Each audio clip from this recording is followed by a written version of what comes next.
titled Catfish pretended to be my dream guy for 2 years. I tracked them down. Intro, the person I fell in love with didn't exist. For 2 years, I talked to him every single day. Good morning texts, late night video calls, plans for our future together. He was perfect, supportive, funny, and understood me in ways no one else ever had. There was just one problem. He wasn't real. And when I finally discovered the truth, I didn't just walk away. I did something that most catfish victims never do. I found out exactly who was behind the screen. What I discovered was so much worse than I ever imagined. And what I did next, let's just say they never saw it coming. This is the story of how I fell in love with a ghost, became a digital detective, and tracked down the person who stole 2 years of my life. And trust me, the ending is not what you'd expect. Let me take you back to where this all started. My name is Emma, and this story begins 3 years ago, when I was 24, fresh out of a really bad breakup, and honestly, not looking for anything serious. I'd been single for about 6 months. My ex had cheated on me with a co-worker, and I was in that phase where you're trying to rebuild your confidence and figure out who you are without someone else. My best friend convinced me to download Hinge. Just for fun, she said, just to get back out there. No pressure. I wasn't expecting much. Most of the guys I matched with were either sending terrible pickup lines or just looking for hookups. But then I matched with Alex. His profile was different. The photos showed a guy in his mid-20s with kind eyes and a genuine smile. Not overly posed gym selfies or shirtless beach photos, just normal pictures. Him hiking at a coffee shop with what looked like his dog. His bio said he was a graphic designer, loved indie music, and was looking for someone who laughs at dad jokes and doesn't mind deep conversations at 2 in the morning. I swiped right. He messaged first. Not with some cheesy line, but with an actual question about something in my profile. I'd mentioned loving true crime podcasts, and he asked if I'd listened to this specific series he was obsessed with. We started talking, and we didn't stop. The conversation flowed so naturally that it was scary. We had the same sense of humor, the same taste in music. We'd both read the same books. He got my references, I got his. Within a week, we were texting all day. Good morning messages when I woke up. Memes during lunch breaks. Long voice notes on my commute home. He'd send me songs that reminded him of me. After 2 weeks, he asked if we could video call. I was nervous but excited. This was it. The moment when you find out if the connection translates to real life. We scheduled the call for 8 p.m. on a Friday, and that's when the first red flag appeared. I just didn't see it yet. The video call was weird. When Alex's face appeared on my screen, I felt this rush of relief. He looked like his photos. Same smile, same eyes. He was real. But the video quality was terrible. Grainy, pixelated, constantly freezing. He said his internet connection was bad, that he just moved to a new apartment, and that he hadn't gotten proper Wi-Fi set up yet. I believed him. We talked for 2 hours. Well, mostly we talked. The video would freeze constantly, so eventually he just turned his camera off, and we did an audio call instead. He said it was less frustrating than watching a frozen screen. Made sense to me. The conversation was amazing. Even better than texting. His voice was warm, comforting. He laughed at my jokes. Opened up about his childhood, his dreams, his fears. I felt like I'd known him forever. We started doing these calls every few days, sometimes twice a week. But the video issue never got better. There was always a reason. His internet was still bad. His camera was broken. His phone was acting up. His laptop was old and the webcam didn't work properly. Looking back now, I can't believe I didn't question it more. But here's the thing about being catfished that people don't understand. When you want something to be real badly enough, your brain will make excuses for anything. And I wanted Alex to be real, because everything else about him was perfect. He remembered details about my life that even my closest friends forgot. When I had a big presentation at work, he'd text me encouragement. When I was sick, he'd send me DoorDash with soup and tea.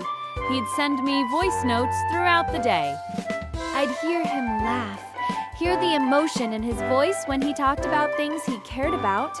We started saying, "I love you," after 3 months. I know how that sounds, but it felt right. We talked about meeting in person constantly. He lived about 4 hours away, which felt doable. We made plans multiple times, but something always came up. First, he had a work deadline he couldn't miss. Then his car broke down and he couldn't afford to fix it and buy a train ticket. Then there was a family emergency. Then he got COVID. Every cancellation came with so much genuine disappointment. Voice notes of him apologizing, explaining, promising we'd reschedule soon. And we always did reschedule. The date was always just a few weeks away, just around the corner, almost there. Meanwhile, the relationship deepened. We talked about our future, where we'd live, what our apartment would look like, whether we wanted kids. Stupid, beautiful, hopeful conversations that made me fall more in love with him every day. My friends were concerned. They'd ask to see pictures of him. I'd show them his profile, his photos. They'd ask why we hadn't met yet. I had answers for everything. Long distance is hard. He's going through a tough financial time. We're building a strong emotional foundation first. Deep down, there was a little voice asking questions. But I silenced it because I was in love. And I was about to learn a very painful lesson about the difference between loving someone and loving the idea of someone. 2 years into our relationship, I was scrolling through Instagram, not looking for anything specific, just mindlessly scrolling through stories during my lunch break at work. I saw a post from a girl I'd gone to college with. We weren't close, just social media friends. She'd posted a carousel of photos from her weekend. I almost scrolled past, but then I stopped because one of the photos looked familiar. It was a group shot, 5 or 6 people at what looked like a hiking trail. And there, in the back right corner, was someone who looked exactly like Alex. Same smile, same build, same everything. My heart started racing. I clicked on the photo, checked the tags. There were 5 people tagged. None of them were named Alex. I screenshot the photo, zoomed in. The quality wasn't great, but the resemblance was uncanny. I went to each tagged person's profile. 3 women, 2 men. None of them were him, but one of the guys was tagged in other photos. I started clicking through his Instagram, and that's when I found it. A photo from 4 years ago. Him and another guy, clearly best friends, arms around each other's shoulders. The other guy was definitely the person I thought was Alex. The caption, brothers from another mother. Love you at Ryan Martinez. Ryan Martinez, not Alex. I clicked on the Ryan account, private profile. Only his profile picture visible. It was him. It was definitely the same person from Alex's photos. My hands were shaking. There had to be an explanation. Maybe they knew each other. Maybe Alex had sent me his friends' photos by mistake once and I'd gotten confused. But I knew that wasn't true. I went back to my messages with Alex, looked at every photo he'd ever sent me, the hiking photos, the coffee shop selfies, the one with the dog. I did reverse image searches on every single one. The first photo I searched came back with results.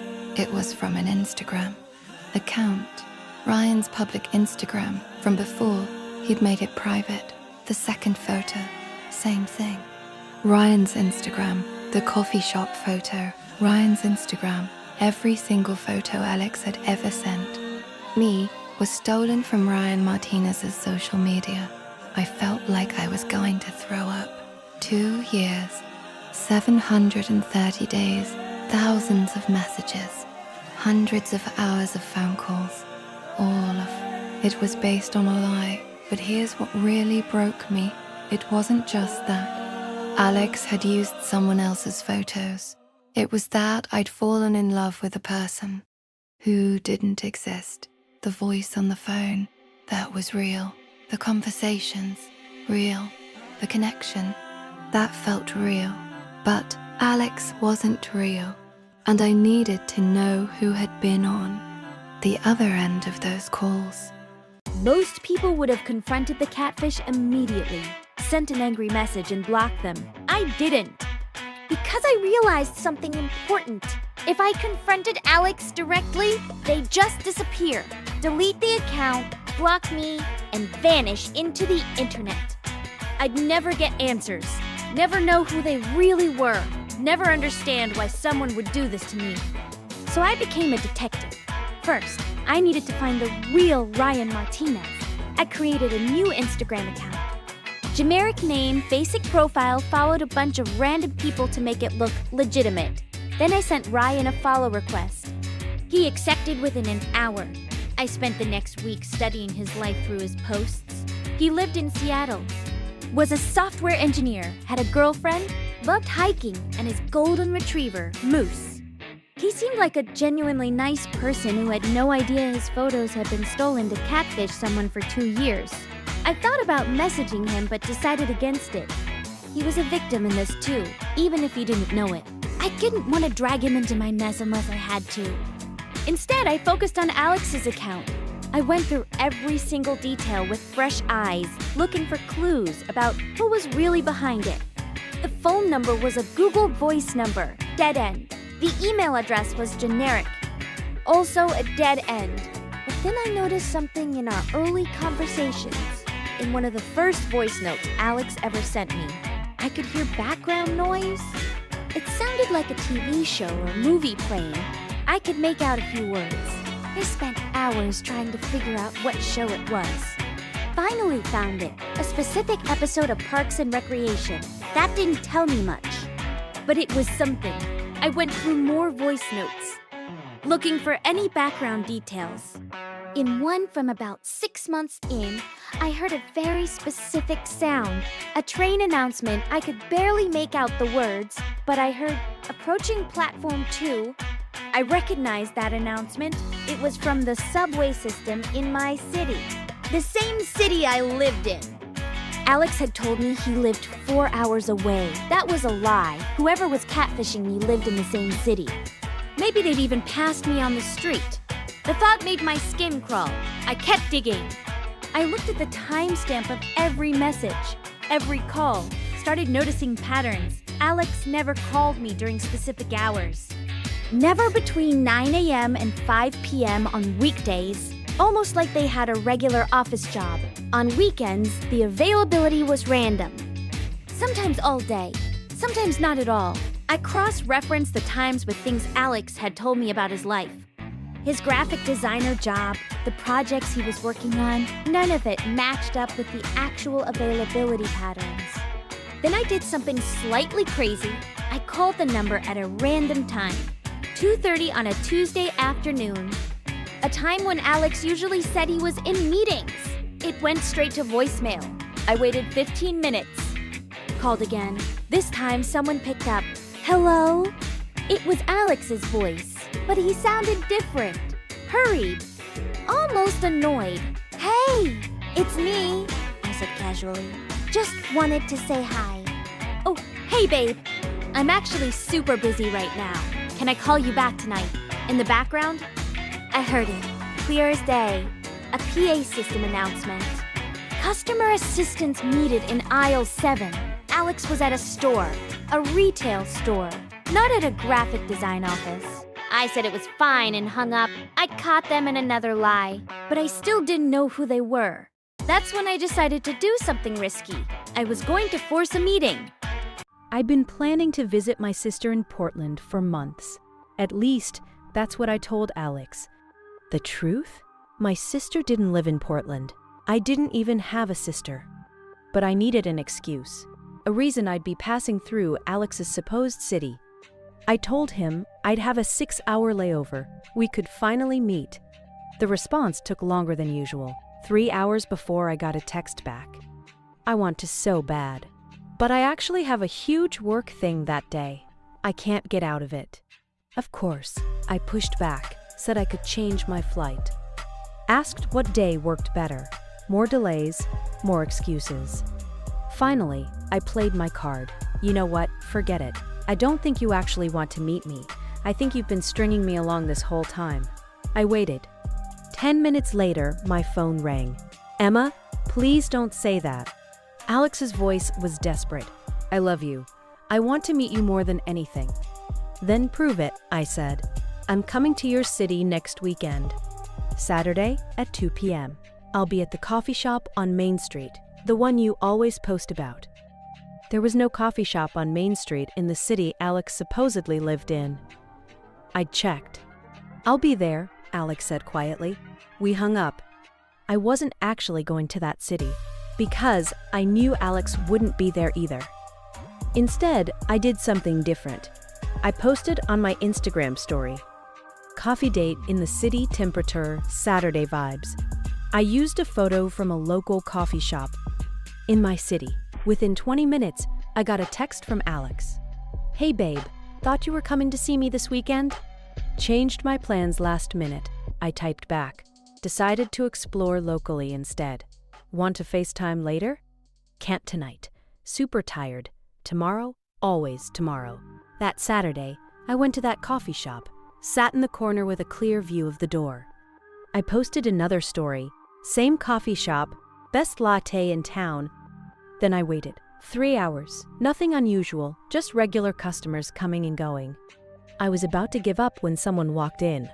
A woman, maybe late 20s, early 30s. She looked around nervously, pulled out her phone, looked at it, looked around again. She ordered a coffee, sat down at a table, kept glancing at the door. She was waiting for someone.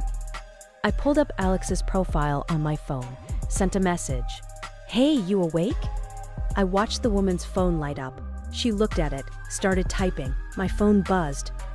Yeah, just woke up. What's up? I stared at her. She was still typing. It was her. Alex was a woman. I sat there for a full minute, just watching her. She looked normal, pretty, even, well-dressed. She didn't look like someone who'd been lying to me for 2 years, but she was. I stood up, walked over to her table. Alex? I said quietly. She looked up at me, confused at first. Then I watched the exact moment she realized who I was. Her face went pale. She started to stand up. Please don't leave, I said. I just want to understand, that's all. She sat back down slowly, looked like she might cry. How did you know? She whispered. Does it matter? She shook her head. We sat there in silence for what felt like forever. My name is Melissa, she finally said. I'm 29. I work at Target. I've never been a graphic designer. I don't live 4 hours away. I live 15 minutes from you. Why? That was all I could say. She took a deep breath. I matched with you on Hinge, with my real profile. You didn't swipe right. I saw that you'd viewed me and swiped left. I didn't remember that, but it could have been true. I was hurt, she continued, which is stupid, I know, but I saw Ryan's Instagram, and I thought, what if I look like that? Would you have swiped right then? So you created a fake profile. I was only going to talk to you for a few days, just to see what it felt like to be wanted, to have someone interested. But then we really connected, like really connected, and I didn't know how to stop. You could have told me the truth. When? She laughed bitterly. After a week? A month? 6 months? When exactly was I supposed to say, hey, by the way, I'm not the person in the photos, and I've been lying to you this entire time? She had a point, a terrible manipulative point, but a point nonetheless. I fell in love with you too, Melissa said softly. The real me, not Alex. Me, every conversation we had was real. My feelings were real. But you lied about everything. I lied about what I looked like. Everything else was true. I didn't know what to say. Part of me was furious. Part of me was heartbroken. Part of me was just exhausted. Did you ever plan to meet me? She shook her head. I didn't know how. I thought maybe eventually I could transition somehow. Say that Ryan was my cousin and I'd been helping him manage his dating profile. Something. I don't know. I was making it up as I went along. 2 years, I said. You stole 2 years of my life. I know. She was crying now. I know, and I'm sorry. I'm so sorry. Sorry doesn't give me those years back. We sat there, two strangers who knew everything about each other and nothing at the same time. Finally, I stood up. I'm not going to report you or expose you or anything like that, I said. But I need you to know that what you did was cruel.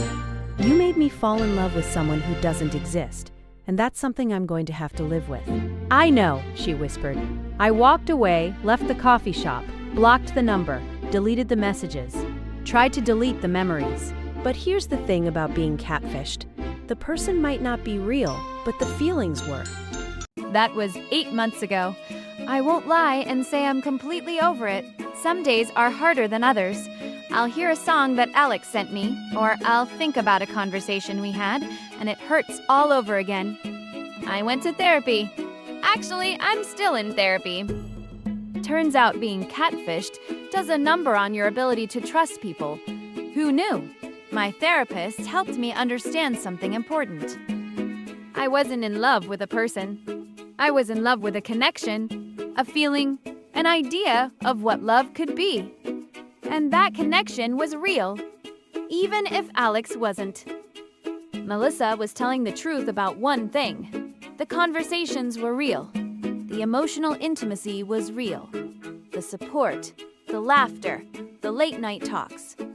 All of that happened. It just happened with someone who was too afraid to show me who they really were. Do I forgive her? I don't know. Some days I'm angrier about it than others. Some days I almost understand why she did it. Almost. But here's what I learned from this entire nightmare. First, trust your gut. I had so many red flags that I ignored because I wanted the relationship to be real. The video calls that never worked, the constant excuses about meeting, the inconsistencies in stories. If something feels off, it probably is. Second, video calls are non-negotiable in online relationships. I don't care how bad someone's internet is. In 2024, if someone refuses to video call, they're hiding something. Third, reverse image search exists for a reason. Use it.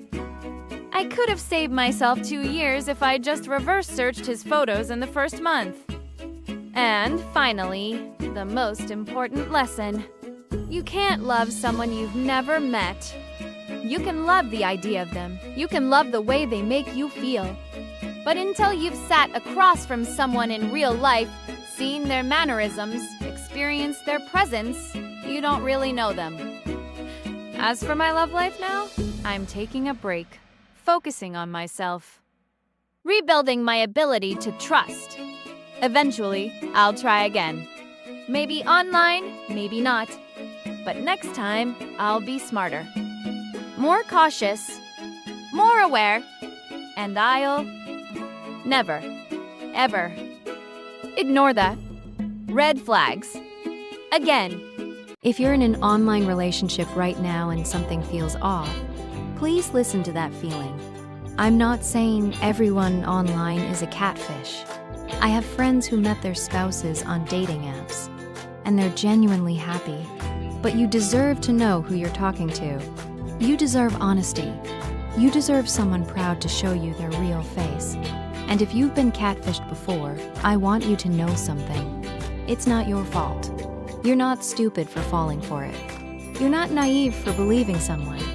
You were just willing to trust. And that's actually a beautiful quality. Don't let one liar take that away from you. The person who catfished me was broken in her own way. Hurt. Scared. That doesn't excuse what she did, but it helps me understand that it was never about me not being enough. It was about her not believing she was enough. If this story resonated with you, or if you've experienced something similar, please share your story in the comments. You're not alone. There are thousands of us out there trying to navigate online dating and figure out what's real. And if you're currently catfishing someone, stop. Just stop. Tell them the truth. Yes, you might lose them, but at least you'll stop losing yourself. Thanks for listening to my story. I'll see you in the next one. If that hit the sweet spot for justice, you're in the right place. Welcome back to Absolute Revenge. We dig up the wildest true stories and shape them into cinematic payback you won't forget. If that delivered the chill you wanted, tap like and let us know you want more revenge served cold. Have a story burning inside you? Send it our way. Real people, real payback, real satisfaction. Follow for behind-the-scenes interviews and the full reconstructions you won't see anywhere else. Now stay with us for the outro. Subscribe, pick the next video, and tell us whose revenge you'd watch again. Absolute Revenge. Thanks for watching. Your story could be next. Subscribe for more revenge stories.